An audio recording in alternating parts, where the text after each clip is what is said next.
ఆస్తి కోసమే ఇలా చేశారు బాబాయ్, ఆస్తి కోసం ఇలా చేశారని పదే పదే చెప్పడం జరిగింది. ఆస్తి పంచాయతీలు ఏమి లేవు, మారుతూ ఉన్నప్పుడే బెయిల్ అయిన తర్వాత బయటకు వచ్చిన తర్వాత అప్పుడే ఆస్తి పంచాయతీలు, ఆస్తి ఎవరి వాళ్ళు పంచుకున్నాము, అసలు ఎక్కడ కూడా గొడవ లేదు, ఏం అదంతా అవుతుంది మాట.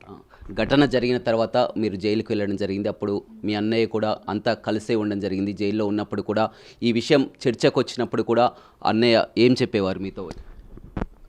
వద్దు, ఎందుకులే, నీ దృష్టికి వచ్చి అంత చులకనైతాము, ఇట్లా లవ్ అఫేర్ ఉండే చులకనైతామని నాతో చెప్పకుండా సాధ్యమైనంత వరకు ఆయనని జాగ్రత్త పడి ఏం కాకుండా ఇబ్బంది కలగకుండా ఉండడం కోసం ఆయన ప్రయత్నం చేసిండు తప్ప నా దృష్టికి వచ్చి ఎందుకు, నా నుంచి నా పిల్లలకు పోతుంది, నా పిల్లల దగ్గర నుంచి ఇంకోళ్ళకి పోతుంది, చులకనవుతుంది నా కుటుంబం అన్నట్టు ఆ జాగ్రత్త కోసం నా దృష్టికి తీసుకురాలేదు తప్ప మా మధ్యన ఎప్పుడు గొడవలు లేవు, ఆస్తి గొడవలు లేవు, ఎవరు లేవు. మీరు మిర్యాలగూడలో మారుతున్నావు తెలుసా, శ్రవణ్ తెలుసా అని ఎవరైనా తెలిసిన అడిగితే వాళ్ళ అన్నదమ్ములు ఎలా ఉంటారు అని చెప్పనని మీరు అడిగితే తెలుస్తుంది మేమంతా మంచుకుంటాము. జైల్లో ఉన్నప్పుడు కూడా మారుతిరావు లేఖలు కూడా రాసినటువంటి పరిస్థితి కనిపిస్తుంది. గతంలో జైల్లో ఉన్నప్పుడు కూడా అతను సూసైడ్ అటెంప్ట్కి కూడా ప్రయత్నించినట్టు కూడా తెలుస్తుంది. అప్పుడు ఏం జరిగింది?